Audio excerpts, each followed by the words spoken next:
The Galactic Council chamber stretched across 3 kilometers of polished obsidian, its crystalline walls reflecting the dim light of 1,000 different stars visible through the transparent ceiling.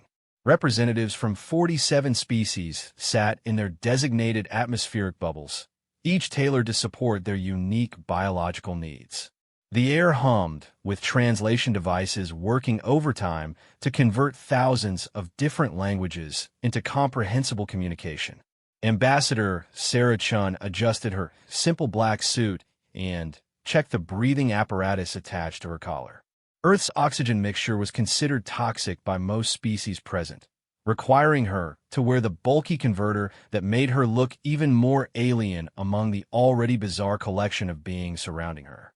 At the center of the vast chamber stood the speaker's podium, where High Chancellor Vexthera, a towering insectoid creature with 4 arms and compound eyes that shifted through the color spectrum, called the session to order. The Chancellor's mandibles clicked in what Sarah had learned was equivalent to clearing one's throat. Honored representatives, Vexthera's voice echoed through the chamber's translation matrix. Today we address the petition submitted by the human delegation regarding their species' application for full membership in the Galactic Council. A ripple of what could only be described as nervous energy passed through the assembled delegates. Sarah had been preparing for this moment for 3 years, ever since humanity had achieved faster-than-light travel and made first contact with the Zephyrian Trade Consortium. The path to council membership was long and filled with bureaucratic challenges that made Earth's United Nations look like a children's playground. The human representative will present their case, Vexthera announced, gesturing with 2 of her 4 arms towards Sarah's section. Sarah stood, her legs feeling unsteady despite months of preparation. She had studied every species present, learned their customs, their fears, their prejudices.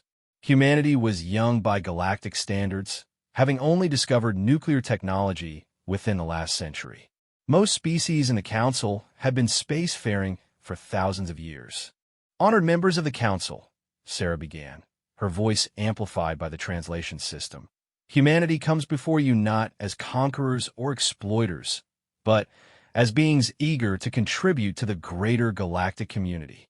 We bring unique perspectives, innovative technologies, and a deep commitment to peaceful cooperation.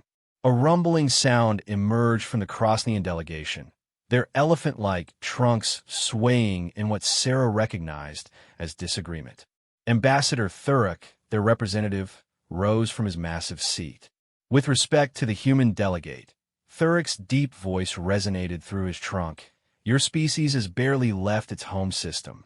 What could you possibly offer a civilization that spans thousands of worlds? Before Sarah could respond, a commotion erupted from the section reserved for recently contacted species. The Canarian delegation, dog-like beings who had achieved spaceflight only 50 years before humans, were on their feet.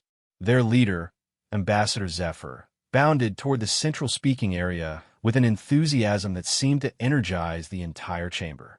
Zephyr was magnificent, even by Canarian standards. His golden fur gleamed under the chamber's lighting, and his tail wagged with such vigor that it created a small breeze. Unlike humans, Canarians had retained most of their ancestral canine features despite evolving intelligence and developing technology. They walked upright on 2 legs, but maintained the keen senses, loyalty, and pack mentality that had served their species well. Honored council members, Zephyr barked, his translation making the sound more formal than the excited yipping that actually emerged. I must speak on behalf of the humans. Chancellor Vexthera's compound eyes shifted to a deeper shade of blue, indicating surprise. Ambassador Zephyr, this is highly irregular. The human petition does not concern the Canarian collective, but it does. Zephyr's tail wagged even more vigorously. More than you know. I have critical information that changes everything about how we should view these humans. Sarah felt her heart sink. The Canarian collective had been neutral in most council affairs, focusing primarily on trade and exploration. She had hoped they might support humanity's application, given their relatively recent entry into galactic society, but She had no idea what Zephyr might reveal that could be considered critical. The chamber fell silent except for the humming of life support systems and the occasional bubble of gases from the aquatic hydrozoan delegation. Vextara's mandibles clicked rapidly, a sign of deep contemplation. Very well, Ambassador Zephyr. The Council recognizes your right to speak. Please present your information. Zephyr moved to the center of the chamber, his claws clicking on the obsidian floor. He looked directly at Sarah, and, for a moment, she could have sworn she saw something like mischief in his large, dark eyes. Honored members, Zephyr began, his voice taking on an almost reverent tone. What I'm about to share with you will revolutionize our understanding of human society and demonstrate why they deserve not just membership, but our protection and support. He paused for dramatic effect, his tail slowing to a gentle sway. The humans, Zephyr announced, his voice rising with excitement, have achieved the impossible. They have domesticated themselves. Confused murmurs rippled through the chamber. Several delegates activated their communication devices, likely asking their translation systems for clarification. Ambassador Zephyr, Chancellor Vextara interjected, please elaborate on this rather unusual claim. Zephyr's tongue lolled out slightly, a sign of extreme happiness among his species. During my cultural exchange visit to Earth, I discovered something remarkable. Humans have taken my ancestors, wild canines, and, through generations of careful breeding and care, created hundreds of different varieties of what they call dogs. But this is not mere domestication as we understand it. He turned to face the entire council, his voice growing more animated with each word. These dogs live in human homes as family members. Humans feed them, care for them when they're sick, play with them, sleep beside them, and love them unconditionally. But here is the truly extraordinary part. The humans receive no material benefit from this arrangement. The dogs do not produce food. They do not provide labor beyond simple tasks. They do not generate wealth. The humans care for them purely out of what they call love. The chamber erupted in discussion. Several species had concepts similar to love, but the idea of investing significant resources in another species without material gain was foreign to most galactic civilizations. Sarah found herself both amazed and terrified by the direction this was taking. She had no idea where Zephyr was going with this revelation, but she sensed it was building towards something significant. Furthermore, Zephyr continued, his voice cutting through the noise, humans have created an entire industry around caring for these dogs. They spend billions of their currency units on food, medical care, toys, and accessories for animals that could survive perfectly well in the wild. They have veterinarians whose only job is to heal sick animals. They have established laws protecting dogs from cruelty. They have created sanctuaries for dogs that have been abandoned or abused. The Mechanical Collective's representative, a being of living metal and circuitry known as Prime Unit 7, activated its vocal synthesizer. This behavior pattern suggests severe evolutionary disadvantage. Why would the humans continue such wasteful practices? Zephyr's tail began wagging again, so vigorously that Sarah was sure he was going to injure himself. Because, Zephyr said, his voice dropping to almost a whisper that somehow carried to every corner of the vast chamber, this is how humans treat those they consider family. And, my friends, my honored colleagues, my fellow sentient beings, I have discovered something that will change everything. The silence that followed was so complete that Sarah could hear her own heartbeat thundering in her ears. During my time on Earth, Zephyr announced, I witnessed humans caring for my genetic cousins with such devotion, such pure love, that I began to understand the true nature of human society. And then, while visiting a human facility they call an animal shelter, I saw something that brought tears to my eyes. He paused, looking around the chamber at the assembled delegates. I saw human children, barely old enough to walk properly, toddling up to dogs 3 times their size and hugging them without fear. I saw elderly humans, weak and frail, struggling to carry heavy bags of food for dogs that could easily knock them down. I saw humans standing in the rain, searching for dogs that had run away, calling their names with voices full of worry and love. The chamber remained silent, but Sarah could see that many delegates were leaning forward, drawn into Zephyr's narrative. And in that moment, Zephyr continued, I realized what I was witnessing. These humans had not simply domesticated dogs. They had domesticated themselves. They had evolved beyond their survival instincts to embrace compassion, kindness, and unconditional love as core values of their civilization. A new voice cut through the chamber, belonging to Ambassador Thorak of the Predator Alliance, a confederation of species that had built their civilizations on conquest and strength. This sounds like weakness, Thorak growled, his reptilian features twisted in disgust.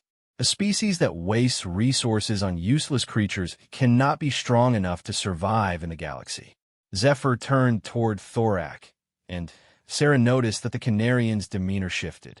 His playful energy was replaced by something more serious, more focused. Honored Ambassador Thorak, Zephyr said, his voice steady. I understand your perspective. The Predator Alliance values strength above all else. But I ask you to consider this. What kind of strength does it take for a species to care for those who cannot care for themselves? Thorak's scales rippled, a sign of agitation. Caring for the weak serves no purpose in evolution. Ah, Zephyr replied, his tail giving a single, decisive wag. But that is where you are wrong. You see, I have not yet shared the most important part of my discovery. He turned back to address the full council. While I was studying human society, I witnessed something that changed my understanding of strength itself. I saw a human child, no more than 6 years old by their counting, stand between a dog and a much larger human who intended to harm that dog. This child, who weighed perhaps 20 kilograms and stood barely 1 meter tall, faced down a human adult 10 times her size to protect an animal that was not even of her species. The chamber was completely still now, every delegate hanging on Zephyr's words. The child did not have weapons. She did not have armor. She did not have backup. All she had was the absolute conviction that protecting the innocent was more important than her own safety. And when I asked her later why she had done such a dangerous thing, do you know what she told me? Zephyr's voice grew soft, filled with wonder. She said, because Buddy needed me to be brave. Sarah felt tears forming in her eyes as she listened to Zephyr's account. She had no idea which specific incident he was describing, but she knew it was true because she had seen similar acts of courage and compassion countless times throughout her life. This, honored delegates, is the strength of the human species, Zephyr declared. Not the strength to conquer or destroy, but the strength to stand up for those who cannot stand up for themselves. The strength to choose love over fear, compassion over cruelty, sacrifice over selfishness. He paused, letting his words sink in before delivering what Sarah sensed would be his final point. And here is why this matters to all of us, Zephyr said, his voice rising with excitement once again. The humans do not see their dogs as pets or property. They see them as family members. They have created a society where different species can live together in harmony, where the strong protect the weak not out of obligation, but out of love. Zephyr turned to look directly at Sarah, his dark eyes shining with what she could only describe as hope. If humans can create such a bond with my ancestors, imagine what they could bring to our galactic community. Imagine a civilization that sees not different species, but simply family members who happen to look different. The chamber remained silent for a long moment, processing Zephyr's words. Then, slowly, Ambassador Lyrian of the Peaceful Consortium rose from her seat. Her species, tall and ethereal with translucent skin that glowed softly in the dim light, were known for their wisdom and their commitment to harmony. Ambassador Zephyr raises intriguing points, Lyrian said, her voice like wind chimes in a gentle breeze. But surely you must have more concrete evidence to support such extraordinary claims about human nature. Zephyr's tail began wagging again, and Sarah realized with growing amazement that he had been building toward this moment all along. "Indeed I do," Zephyr announced with obvious pride. "In fact, I have prepared a presentation that will demonstrate the full scope of human compassion. But before I begin, I must warn you, what you are about to see may fundamentally change your understanding of what it means to be civilized." Chancellor Vextera's compound eyes shifted through several colors before settling on a deep purple that Sarah had learned indicated curiosity mixed with caution. "Very well, Ambassador Zephyr. The Council will review your evidence. Please proceed." Zephyr moved to the presentation platform, his claws clicking excitedly on the obsidian floor. As he activated the holographic display system, he turned back to the assembled delegates with an expression of pure joy. "Prepare yourselves, honored members of the Galactic Council," he announced, his voice filled with barely contained excitement. "You are about to witness something that no species in the known galaxy has ever achieved. You are about to see what happens when an entire civilization chooses love over logic, compassion over competition, and family over fear." The holographic display activated, filling the center of the chamber with images from Earth. Sarah leaned forward, curious to see what Zephyr had chosen to show the Council, but completely unprepared for what was about to unfold. The holographic display bloomed to life in the center of the Council chamber, and suddenly, the vast obsidian space was filled with images of Earth. But these are not the typical presentations that alien visitors usually showed. No gleaming cities, no impressive technology, no military demonstrations. Instead, the chamber was filled with scenes of humans and dogs living together in perfect harmony. The first image showed a small human child, barely able to walk, toddling across a green lawn while a massive dog with flowing golden fur walked slowly beside her, matching her uncertain pace. When the child stumbled and fell, the dog immediately moved to her side, gently nuzzling her until she giggled and pulled herself back to her feet using the dog's thick fur as support. Ambassador Thorak of the Predator Alliance leaned forward, his reptilian features scrunched in confusion. "What strategic purpose does this serve?" The large canine could easily overpower the small human. Zephyr's tail wagged enthusiastically. "Exactly my point, honored Thorak. That dog, a golden retriever they call him, weighs 40 kilograms. That child weighs perhaps 12. Yet the dog has been trained from birth to be gentle with human children, to protect them, to be their companion and guardian." The scene shifted to show an elderly human man sitting in what appeared to be a medical facility. Beside his chair lay a small dog with alert ears and bright eyes, wearing a vest that read "Service Dog" in multiple languages. As the human's hands began to shake, the dog immediately stood and pressed against his legs, providing support and comfort. "This dog," Zephyr explained, "has been trained to detect when his human companion is experiencing distress. He can sense changes in blood chemistry that indicate medical problems and alert others for help. This human lives independently because this dog makes it possible." The images continued to shift, showing an increasingly diverse array of relationships between humans and dogs. A woman jogging through a park with a lean, energetic dog running beside her. A family gathered around a fireplace with 3 different dogs sprawled across furniture that clearly cost more than some species' annual food budgets. Children reading books aloud to attentive dogs in what appeared to be a library. Ambassador Lyrian of the Peaceful Consortium raised a graceful hand. "These images are certainly heartwarming, Ambassador Zephyr, but how do they demonstrate the strategic value of accepting humans into the Council?" Zephyr's tongue lolled out in what Sarah had learned was the Canarian equivalent of a smile. "Patience, honored Lyrian.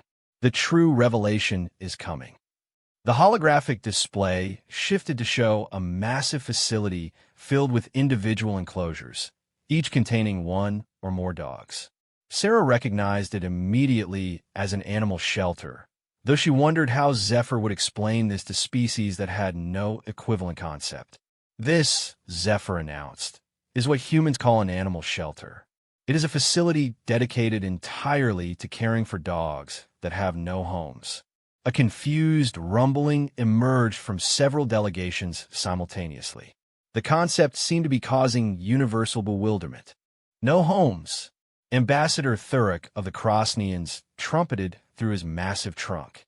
Then, why not release them into the wild where they belong? Because, Zephyr replied, his voice taking on an educational tone, these dogs have been bred for thousands of generations to live with humans. They are not equipped to survive in the wild. So humans have created these facilities where homeless dogs are fed, housed, given medical care, and loved while humans work to find them new families. The display showed humans walking through the shelter, taking dogs out for exercise, feeding them, cleaning their enclosures, and providing medical treatment. The care and attention being lavished on the animals was evident in every scene. And who pays for this care? Asked Prime Unit 7 of the Mechanical Collective. The humans, Zephyr replied simply, through donations, taxes, and volunteer work. Millions of humans contribute time and resources to care for dogs they have never met and may never see again. The chamber fell silent as the implications of this statement sank in. The concept of expending resources on unknown individuals of another species was so foreign to most galactic civilizations that many delegates were struggling to process the information. The holographic display shifted again, this time showing humans in training facilities working with dogs. But these are not ordinary dogs, Sarah realized. These are specialized working dogs being trained for specific purposes. Search and rescue dogs, Zephyr explained as the images show dogs learning to find humans buried under rubble or lost in wilderness areas. These dogs risk their lives to save humans they have never met. They work in dangerous conditions, searching through collapsed buildings, navigating treacherous terrain, diving into rushing water. The scene changed to show dogs wearing harnesses and guiding humans who clearly could not see. Guide dogs for the blind, Zephyr continued.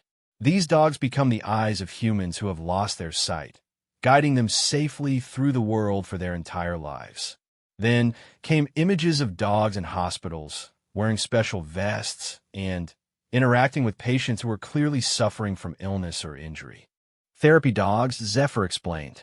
Dogs trained specifically to provide comfort and emotional support to humans who are sick, traumatized, or in pain.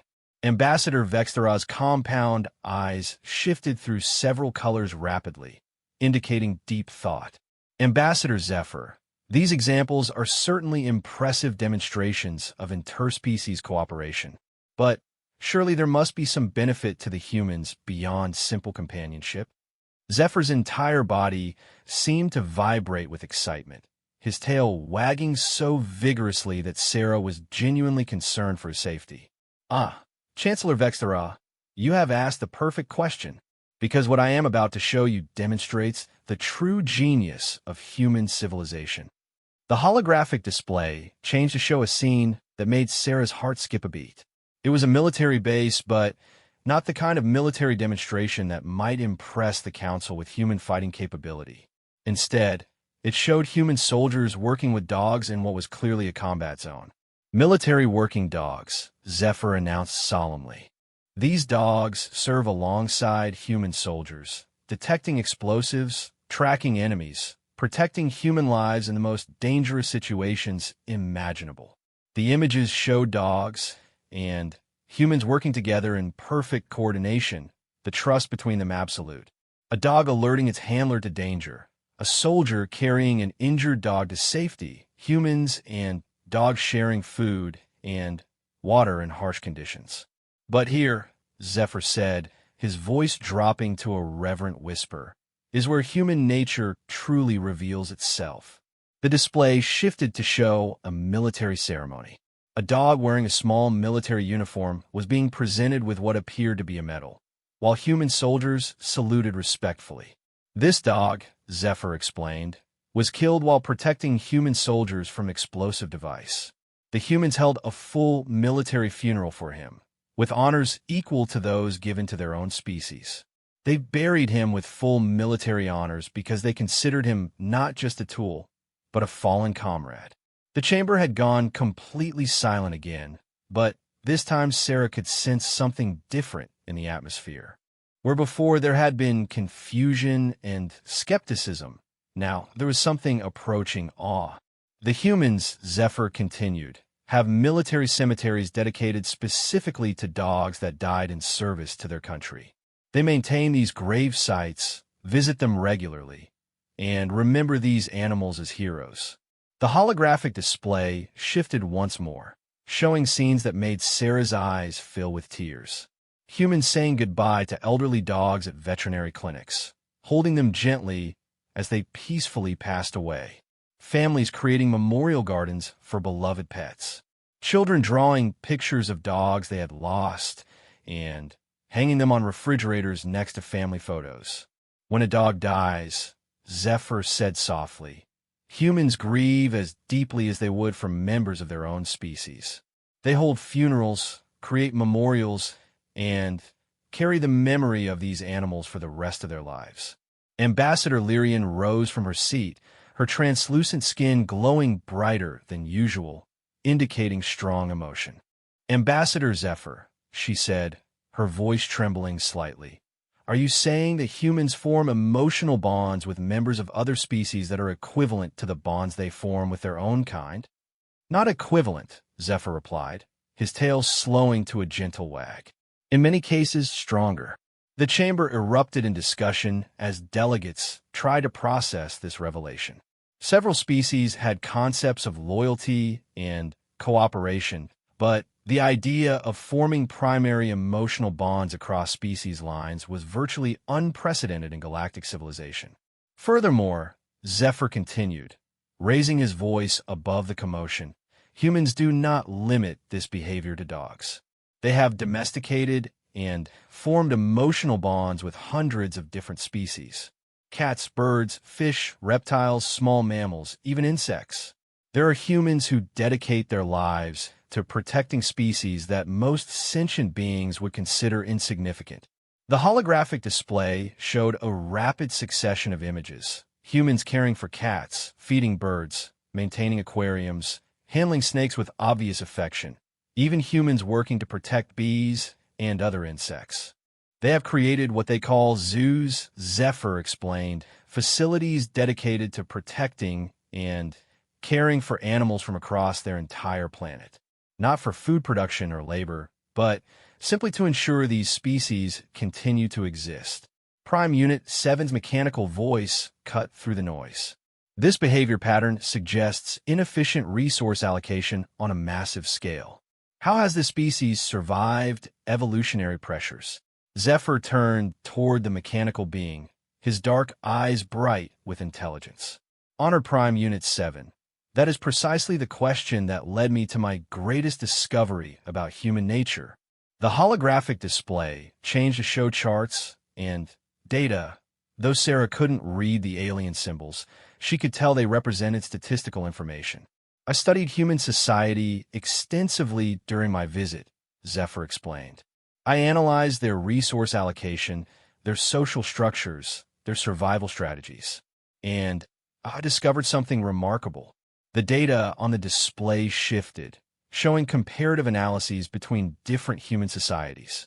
Human communities that have the strongest bonds with animals also demonstrate the highest levels of cooperation, innovation, and social stability. Human children who grow up with animals show increased empathy, improved emotional regulation, and better social skills.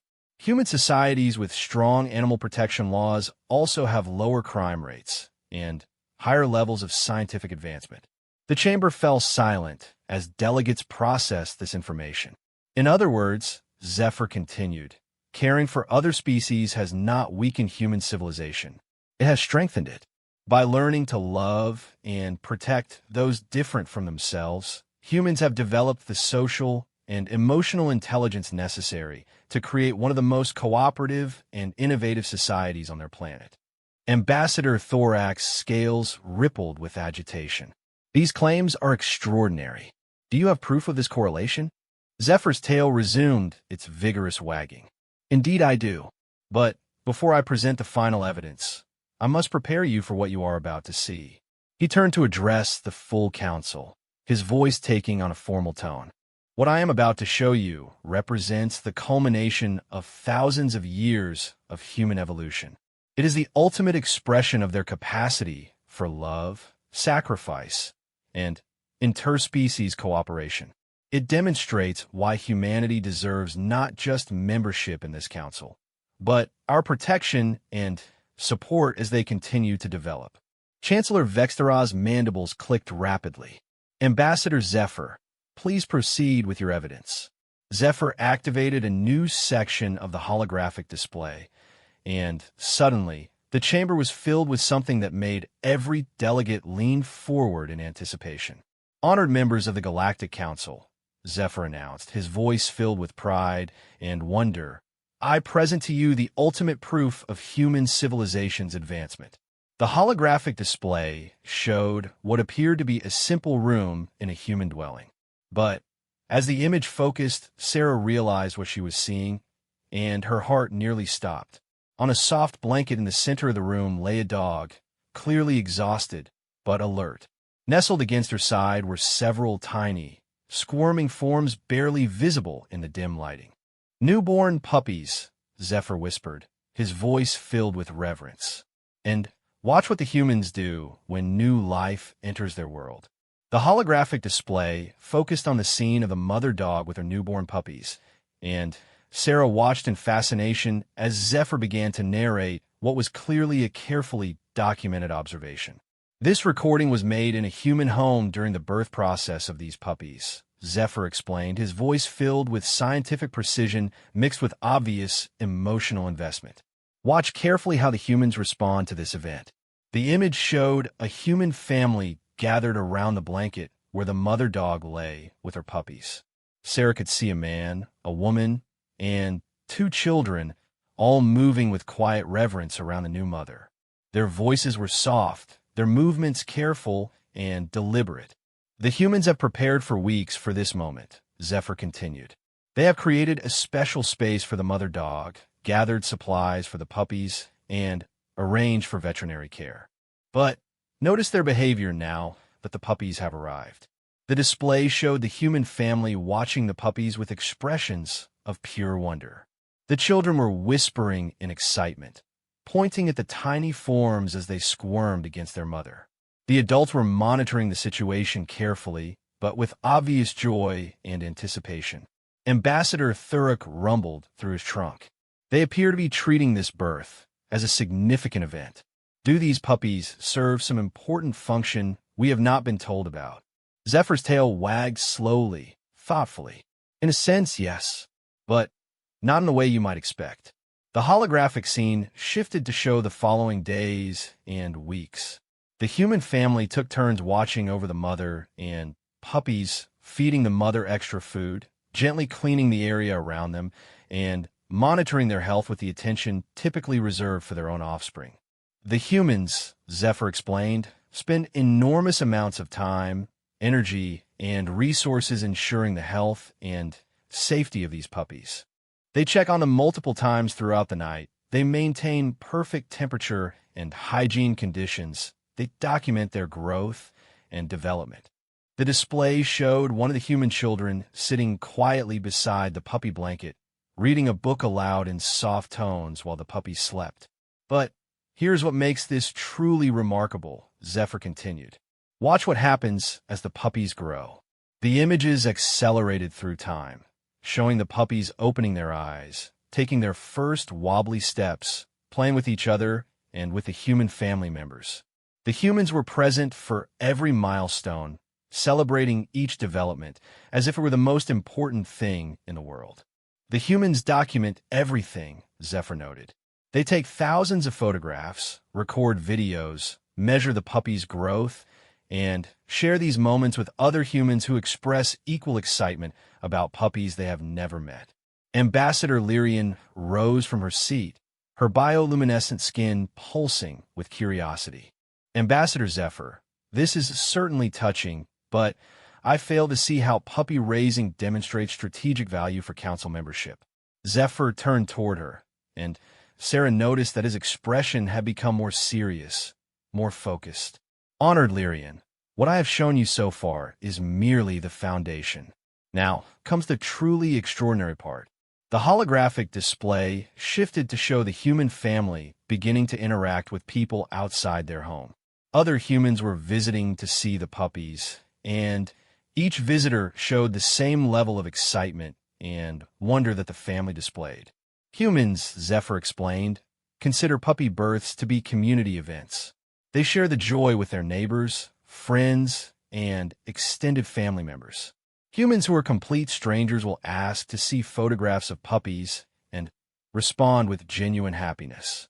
The scene showed the human family beginning to prepare individual spaces for each puppy, with separate beds, toys, and feeding areas. And now, Zephyr announced, watch what happens next.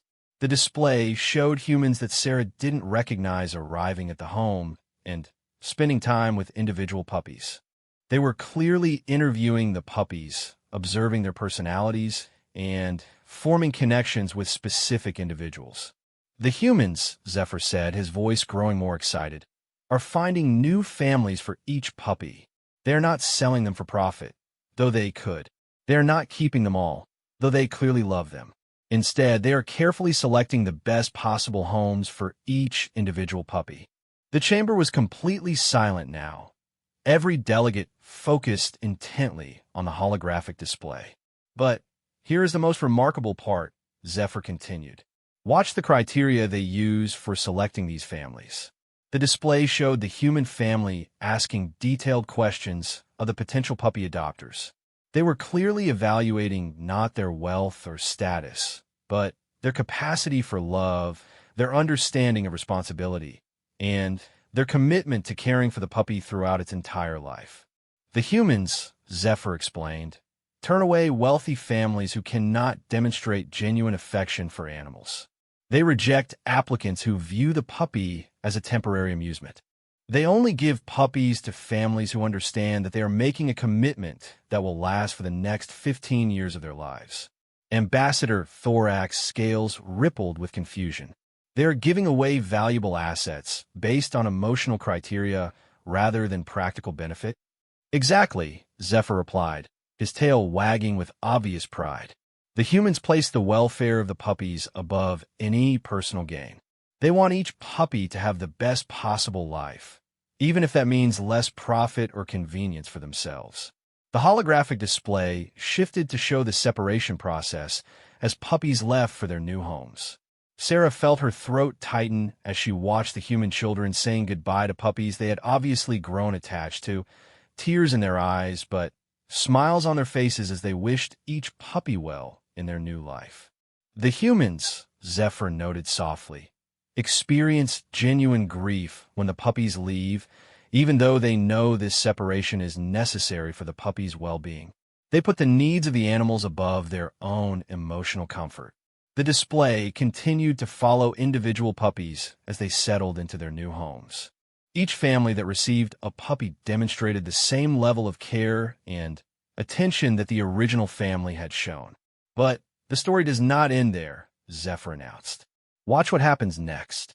The images showed the original human family maintaining contact with the new puppy owners, checking on the puppy's progress, offering advice and support, and celebrating milestones in each puppy's life as if they were still part of their own family. The humans, Zephyr explained, maintain emotional connections with these puppies for their entire lives. They consider themselves responsible for the animal's welfare, even after the puppies are no longer in their physical care. Prime Unit 7's mechanical voice cut through the reverent atmosphere. This behavior pattern suggests inefficient emotional attachment protocols. What evolutionary advantage does this provide? Zephyr turned toward the mechanical being, his expression bright with intelligence. Honored Prime Unit 7, that question brings me to the culmination of my presentation, because what you have witnessed here is not just human behavior toward dogs. This is how humans treat all creatures they consider part of their community. The holographic display expanded to show scenes from across human civilization. Humans rescuing wild animals from natural disasters, scientists dedicating their careers to protecting endangered species, volunteers traveling to remote locations to provide medical care for animals they would never see again. The capacity for love and sacrifice that humans demonstrate toward dogs, Zephyr explained, extends to their treatment of all beings they recognize as sentient, intelligent, or simply in need of protection. The display showed human diplomats working with alien species, demonstrating the same patience, kindness, and genuine concern for well-being that they had shown with the puppies. When humans first encountered my people, Zephyr continued, their immediate response was not fear, suspicion, or attempts at dominance. Their first questions were about our well-being, our needs, and how they could ensure our comfort during first contact proceedings. Ambassador Lyrian leaned forward, her skin glowing brighter. Are you suggesting that human behavior toward animals predicts their behavior toward alien species? I'm not suggesting it, Zephyr replied firmly. I am demonstrating it. The holographic display shifted to show documented interactions between humans and various alien species that had made contact with Earth. In every case, the human response followed the same pattern. Immediate concern for the aliens' well-being, careful attention to their needs, and genuine excitement about forming positive relationships. Humans, Zephyr explained, approach every new sentient species with the same enthusiasm they show for newborn puppies. They want to learn about us, to understand our needs, to ensure our happiness and success. The display showed human children learning about alien cultures in their schools, human artists creating works celebrating interspecies friendship, human scientists collaborating with alien researchers to solve problems that benefited everyone involved. But, perhaps most importantly, Zephyr continued, humans have demonstrated their willingness to sacrifice their own advantages for the benefit of other species. The images showed human negotiators advocating for alien rights in trade agreements, human voters supporting policies that benefited alien visitors even when those policies were costly for human society, and human individuals forming deep personal friendships with beings who looked nothing like them. The same impulse that drives humans to spend their resources caring for dogs, Zephyr explained, drives them to advocate for fair treatment of all sentient beings. They cannot see suffering without trying to alleviate it. They cannot see potential without trying to nurture it. Chancellor Vexthera's compound eyes shifted through a rapid spectrum of colors. Ambassador Zephyr, these are extraordinary claims. But even if we accept that humans demonstrate unusual compassion, how does this benefit the galactic community? Zephyr's entire posture straightened, and Sarah realized he had been building toward this moment throughout his entire presentation. Honored Chancellor, Zephyr replied, imagine a species that approaches every problem with the assumption that cooperation is preferable to competition. Imagine beings who instinctively protect the vulnerable, who share resources freely, who celebrate the success of others as enthusiastically as their own achievements. The holographic display showed human communities working together during natural disasters, sharing food and shelter without regard for tribal or national boundaries, risking their lives to save strangers. Imagine, Zephyr continued, a species that has spent thousands of years learning to love beings that are completely different from themselves. A species that has built their entire civilization around the principle that diversity makes them stronger, not weaker. The chamber had gone completely silent again, but Sarah could sense that something fundamental had shifted in the atmosphere.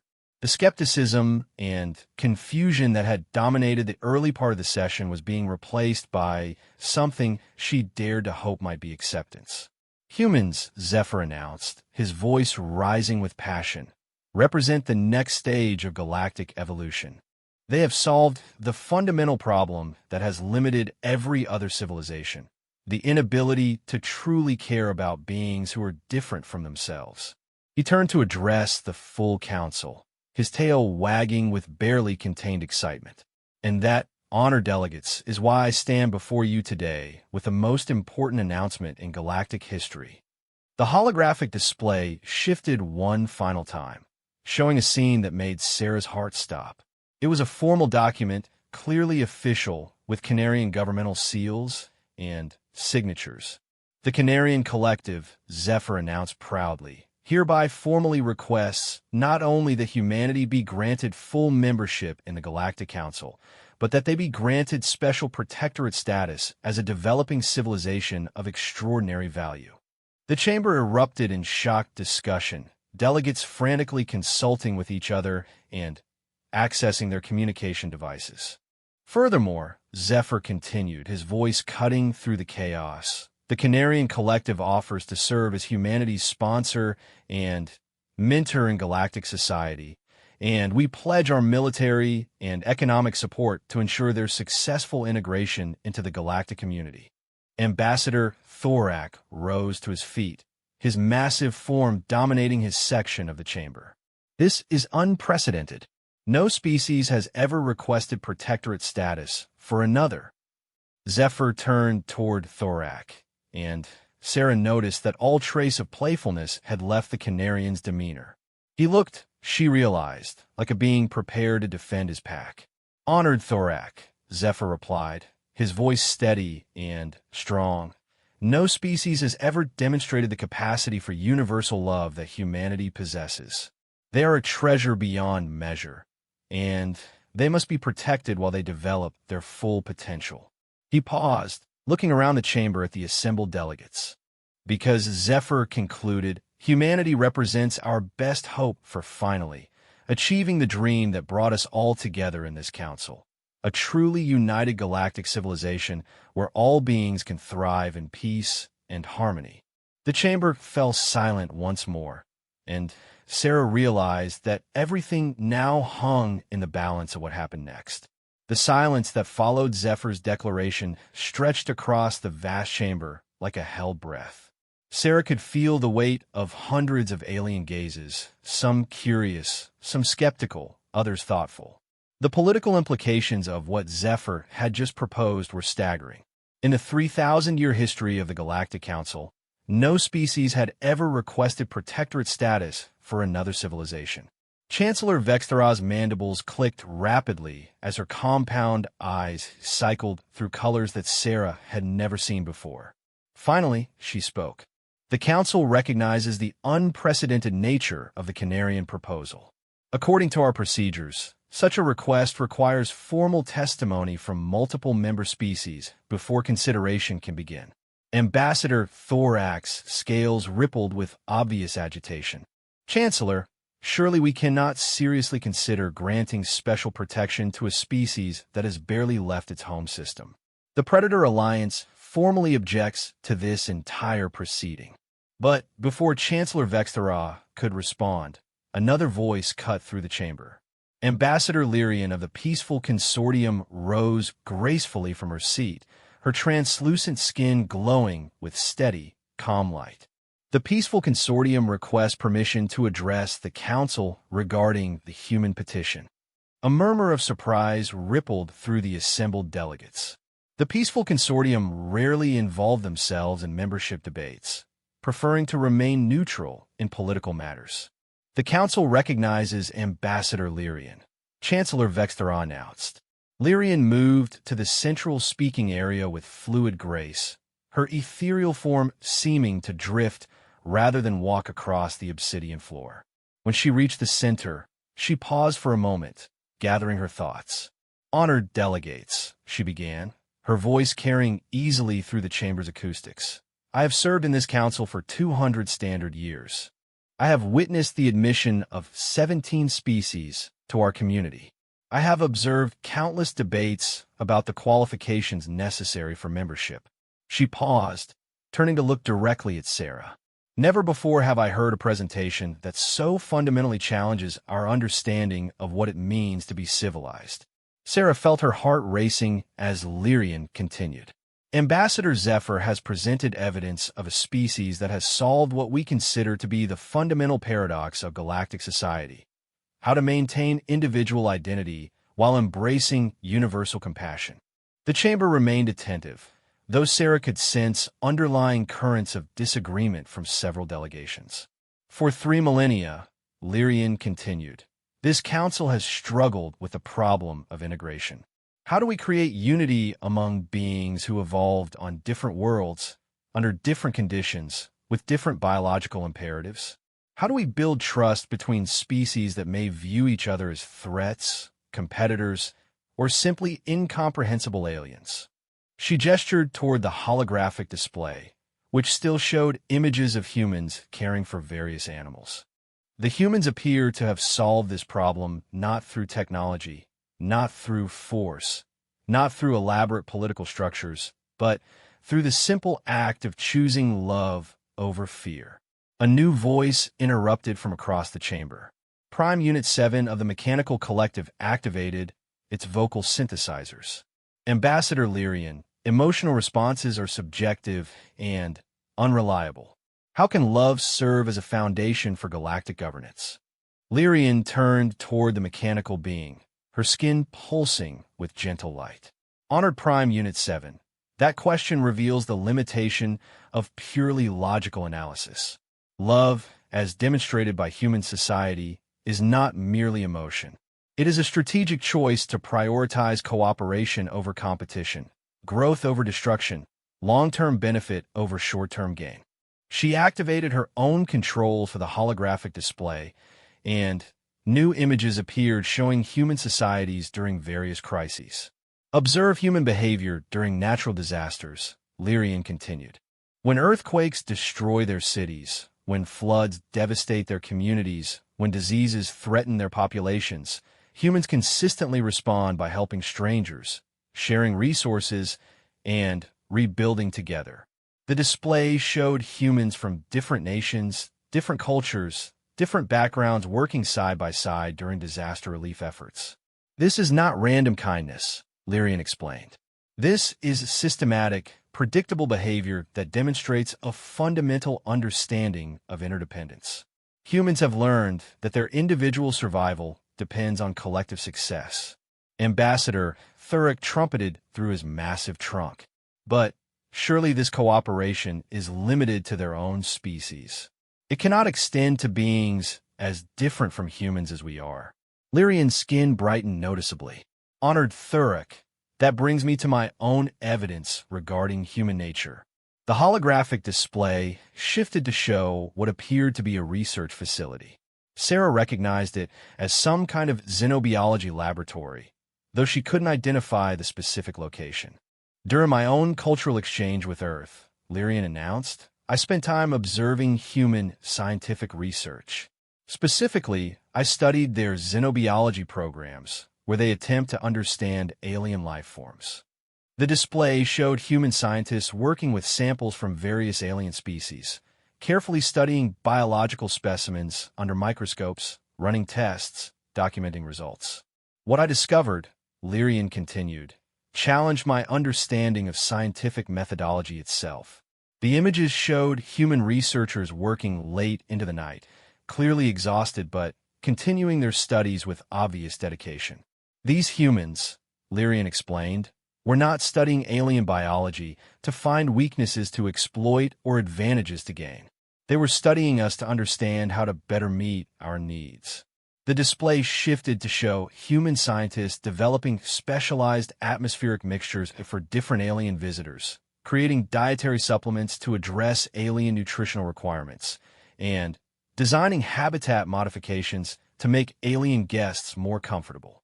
Human xenobiologists, Lyrian said, spend their careers learning to care for beings they have never met, may never meet, and who offer them no direct benefit beyond the satisfaction of successful caregiving. She paused to let this information sink in before continuing. But what truly amazed me was how they approached the research itself. The holographic display showed human scientists handling alien biological samples with obvious reverence, treating each specimen as if it were precious rather than merely interesting. Every alien sample was treated with respect, Lyrian explained. Every biological process was studied with wonder rather than clinical detachment. These humans were not dissecting alien life to understand it. They were communing with it.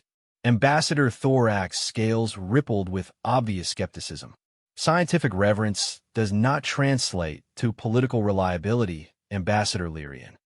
Does it not? Lyrian replied, turning toward the reptilian delegate. Let me share what I observed when human scientists encountered their first living alien specimen. The display changed to show what appeared to be a first contact scenario in a research laboratory. A small, clearly alien creature was contained in a specialized habitat while human scientists observed from outside. This creature, Lyrian explained, was from a species that humans had never encountered before. It was dying from exposure to Earth's environment, unable to survive outside its native atmospheric conditions. The display showed the alien creature, which looked something like a cross between a jellyfish and a butterfly, moving sluggishly in its containment unit. The logical scientific approach, Lyrian continued, would have been to study the creature's death process, to learn as much as possible from its biological responses before it expired. Sarah found herself holding her breath as she watched the scene unfold.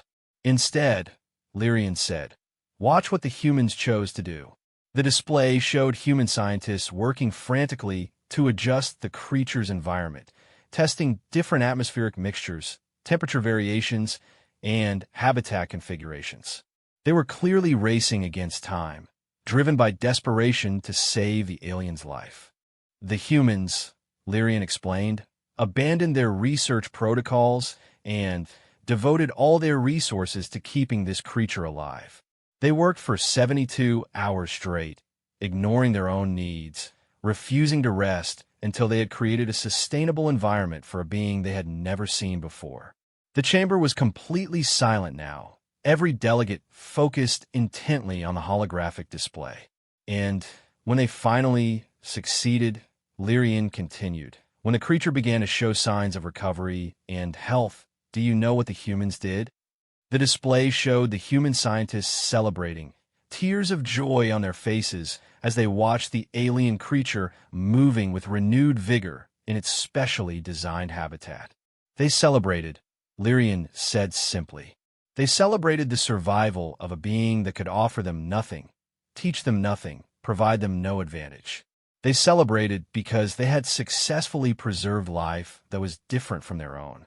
She turned to address the full council, her voice carrying a note of profound conviction. This, honored delegates, is the true nature of human civilization. They do not see aliens as threats to be neutralized or resources to be exploited. They see us as lives to be cherished and protected. A new voice joined the discussion as Ambassador Kesrin of the Aquatic Federation activated the speaking apparatus for her water-filled containment unit. The Aquatic Federation has also had extensive contact with humans, she announced, her voice carrying the musical quality typical of her species. We can confirm Ambassador Lyrian's observations. The chamber's attention shifted to the massive tank that housed the Federation's representative, a being that resembled a cross between a dolphin and an octopus with flowing tentacles and intelligent eyes that sparkled with bioluminescence. During our first diplomatic contact, Kesrin continued, human representatives spent months learning to communicate with us underwater. They developed specialized equipment, learned our protocols, adapted their entire diplomatic approach to accommodate our aquatic nature. The holographic display shifted to show underwater meeting chambers that had obviously been constructed specifically for human-aquatic diplomatic exchanges. The humans, Kesrin explained, could have insisted that we adapt to their terrestrial environment for meetings. Instead, they chose to enter our world, to become visitors in our domain, to show respect for our way of life by learning to function in our natural habitat. The display showed human diplomats in underwater suits, clearly struggling with the technology, but persisting in their efforts to communicate effectively with the aquatic delegates. But what impressed us most, Kesrin continued, was not their technological adaptation, but their cultural sensitivity. The images showed humans learning aquatic greeting rituals, participating in underwater ceremonies, and clearly making extensive efforts to understand and respect aquatic customs. The humans, Kesrin said, approached our culture with the same enthusiasm and respect they might show to their own elders. They wanted to understand not just our language, but our art, our music, our philosophy, our dreams. She paused, her bioluminescent patterns shifting to what Sarah had learned indicated deep emotion among the aquatic species. They asked us, Kesrin continued, not what we could do for them, but what they could do for us. They wanted to know how to make us feel welcome in the galaxy, how to ensure our needs were met, how to help us thrive as part of the larger galactic community. Ambassador Thorak's agitation was becoming more obvious, his scales rippling in patterns that suggested barely contained anger. These testimonies are irrelevant, he declared, his voice cutting through the chamber with harsh authority. Kindness and compassion are luxuries that civilizations can afford only when they are not threatened. How do humans respond to actual danger? How do they behave when their survival is at stake? Chancellor Vextera's compound eyes fixed on Thorak. The Predator Alliance's concerns are noted. Do you have evidence to present regarding human behavior under threat? Thorak's massive form dominated the chamber as he moved toward the central speaking area. Indeed I do, he growled. The Predator Alliance has also conducted observations of human society. But, unlike these previous testimonies, our evidence shows the true nature of human behavior when their survival instincts are activated. Sarah felt her heart sink as Thorak approached the holographic controls. She had no idea what the Predator Alliance had observed, but she suspected it would not reflect favorably on humanity. Honored delegates, Thorak announced. Prepare to see how humans truly behave when their compassionate facade is stripped away by genuine threat. The holographic display shifted, and Sarah braced herself for whatever damning evidence Thorak was about to present. But, as the images began to appear, she realized with growing amazement that even the Predator Alliance's evidence might not turn out the way Thorak intended. Because what appeared on the holographic display was not what she had expected at all. The holographic display activated under Thorak's control, and the chamber filled with images that immediately commanded everyone's attention. But instead of the scenes of human aggression or cruelty that Sarah had feared, the display showed what appeared to be a massive natural disaster on Earth. This, Thorak announced with grim satisfaction, is what humans call a hurricane. A devastating storm that destroyed multiple human cities and threatened the lives of millions of their people. The images showed incredible destruction. Buildings flattened, streets flooded, infrastructure completely demolished. It was clearly a catastrophe of enormous proportions. The Predator Alliance, Thorak continued, studied human behavior during this crisis specifically to understand how they respond when their survival is genuinely threatened. We wanted to see past their peaceful facade to understand their true nature. Sarah watched with growing tension as the display showed the immediate aftermath of the storm.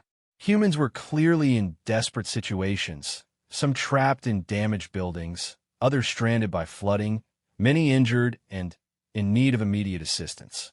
Watch carefully, Thorak said, his voice filled with anticipation, as we observe how humans behave when their resources are limited, their infrastructure destroyed, and their survival uncertain. But, as the images continued, Sarah began to realize that Thorak's evidence was not going to support his argument the way he expected. The display showed humans in boats navigating the floodwaters, but they were not fleeing the area. Instead, they were moving toward the most dangerous zones, searching for other humans who might need rescue. The boats were filled not with personal belongings, but with other people, strangers who had been pulled from the water or extracted from damaged buildings. Here, Thorak declared triumphantly, we see humans in survival mode and observe their true priorities. But the evidence on the display told a different story. Humans with limited food were sharing it with neighbors. Humans with functioning vehicles were using them to transport injured strangers to medical facilities rather than evacuating their own possessions. Humans with secure shelter were opening their doors to accommodate displaced families they had never met before. A confused murmur began to ripple through the chamber as delegates realized that Thorak's evidence was not supporting his argument. Furthermore, Thorak continued, apparently unaware of the impact his evidence was having, we observe human behavior in the most extreme survival situations, where logical beings would prioritize their own safety above all else. The display shifted to show rescue operations in the most dangerous areas of the disaster zone. Humans were venturing into collapsed buildings, diving into contaminated floodwaters, and climbing through unstable debris fields. As you can see, Thorak explained, humans abandon all logical safety protocols during crisis situations. But what the display actually showed was humans risking their lives to rescue complete strangers. Emergency workers carrying injured people to safety. Civilians forming human chains to evacuate trapped families.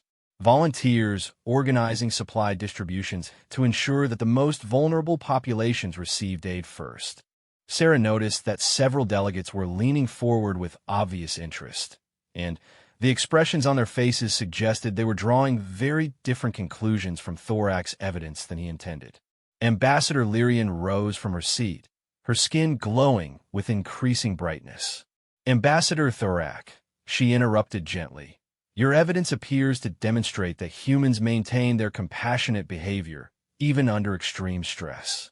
Is that your conclusion as well?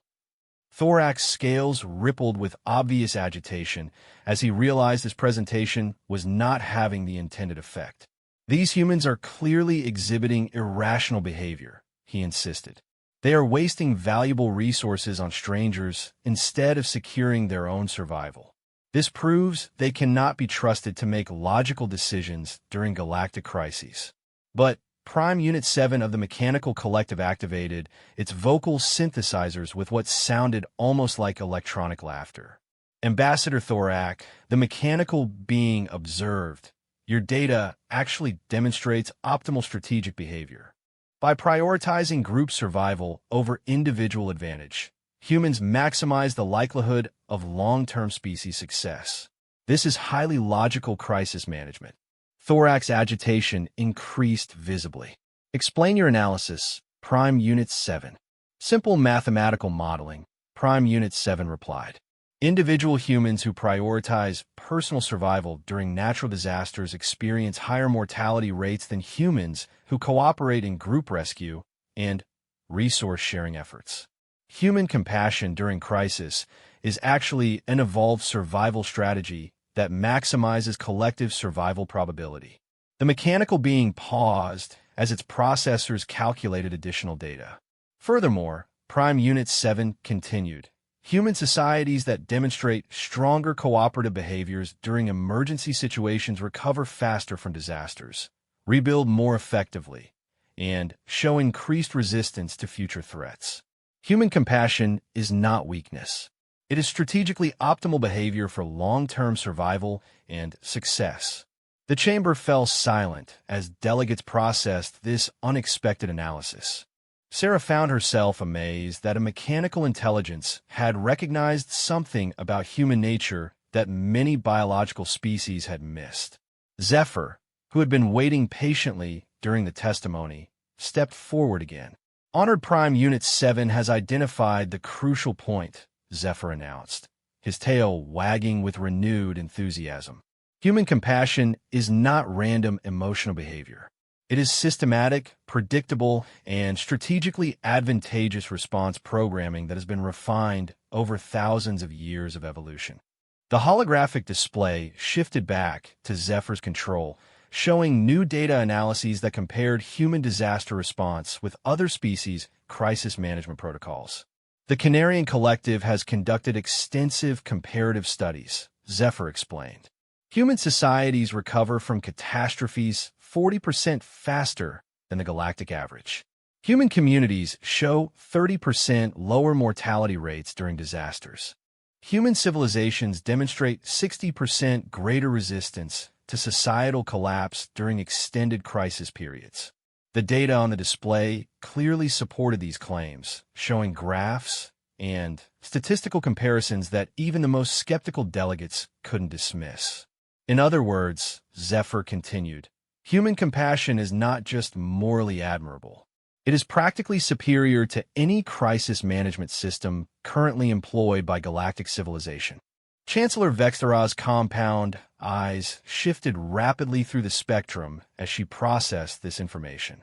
Ambassador Zephyr, she said finally, are you suggesting that human emotional responses are more effective than our logical crisis protocols? I am stating it as demonstrated fact, Zephyr replied confidently. Human intuitive cooperation consistently outperforms calculated individual optimization strategies. A new voice joined the discussion as Ambassador Telvar of the Scientific Consortium activated his communication systems. The elderly being, whose species resembled a cross between a praying mantis and a tree, moved slowly but spoke with obvious authority. The Scientific Consortium has also studied human society, Telvar announced, his voice carrying the weight of centuries of research experience. Our conclusions support the Canarian analysis, but from a different perspective. The holographic display shifted to show complex genetic and social evolution charts that Sarah couldn't fully understand, but recognized as serious scientific research. Human beings, Telvar explained, represent a unique evolutionary achievement. They have successfully evolved beyond biological imperative toward conscious choice of behavior patterns that benefit their entire species. The display showed comparative evolutionary data from multiple civilizations. Most intelligent species, Telvar continued, develop technology faster than they develop wisdom. They achieve interstellar travel while retaining primitive tribal instincts. They build powerful weapons before learning to control their aggressive impulses. The data showed civilizations that had destroyed themselves shortly after achieving spaceflight, others that had stagnated in permanent warfare, and still others that had retreated into isolation to avoid destroying themselves. Humans, Telvar observed, appear to have solved this fundamental problem. They have developed emotional and social intelligence alongside their technological advancement. They have learned to choose cooperation over competition not because they lack aggressive capability, but because they understand cooperation produces superior results. Sarah felt a surge of pride in her species, mixed with amazement at the scientific validation of humanity's approach to civilization.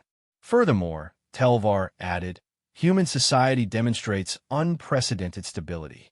They have achieved global communication, weapons capable of destroying their entire planet, and significant economic inequality without collapsing into permanent warfare or oppression.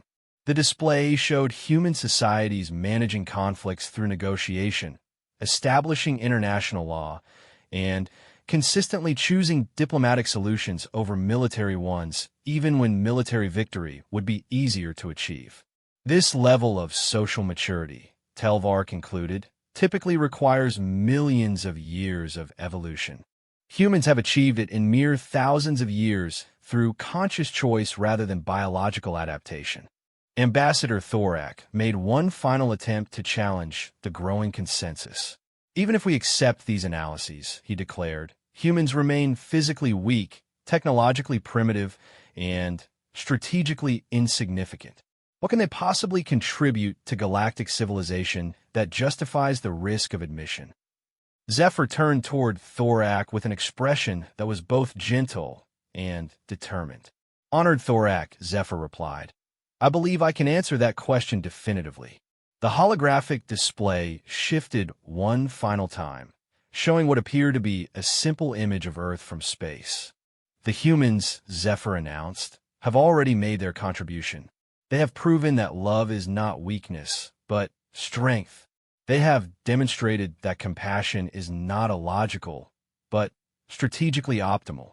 They have shown us that different species can not only coexist, but thrive together. The display zoomed in to show scenes of humans and various alien visitors working together, learning from each other, celebrating together. But most importantly, Zephyr continued, they have given us hope. He turned to address the full council, his voice filled with quiet conviction. For 3,000 years, this council has struggled with the fundamental question of whether truly universal civilization is possible. Whether beings from different worlds with different biologies, different cultures, different ways of thinking can ever truly unite in peace and mutual prosperity. The chamber was completely silent now. Every delegate focused intently on Zephyr's words. The humans, Zephyr announced, have answered that question. Yes, it is possible. Not through force, not through dominance, not through assimilation, but through the simple recognition that all conscious beings deserve love, respect, and the opportunity to flourish. He paused, looking around the chamber at each delegation.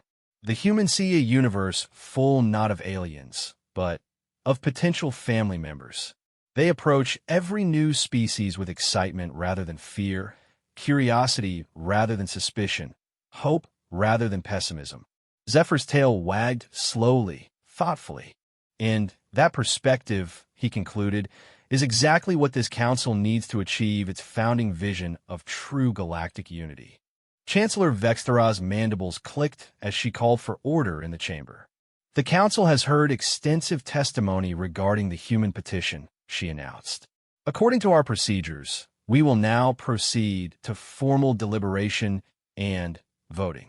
But before the voting could begin, Sarah realized she had remained silent throughout this entire extraordinary session.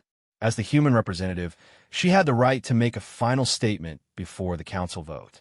She stood, her heart racing with nervous energy, and activated her communication system.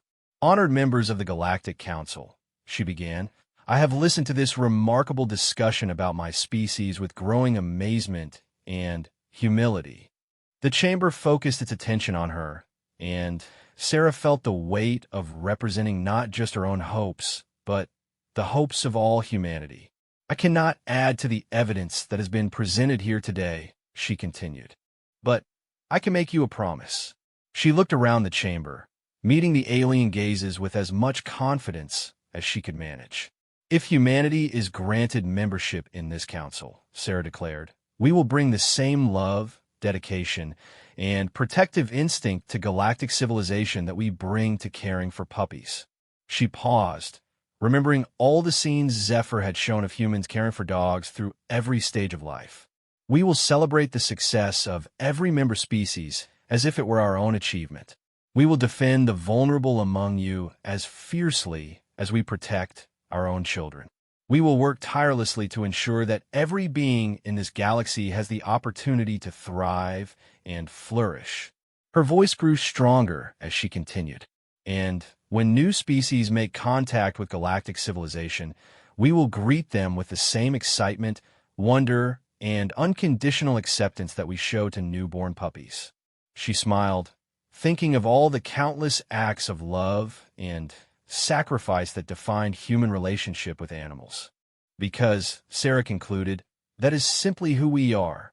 The chamber fell silent once more, and Chancellor Vexthara called for the formal vote. All species in favor of granting full membership to humanity, with special protectorate status, as requested by the Canarian Collective. One by one, lights appeared on the voting display as species registered their support. The Canarian Collective, the Peaceful Consortium, the Scientific Consortium, the Mechanical Collective, the Aquatic Federation, and dozens of others. When the voting was complete, Chancellor Vexthara announced the results.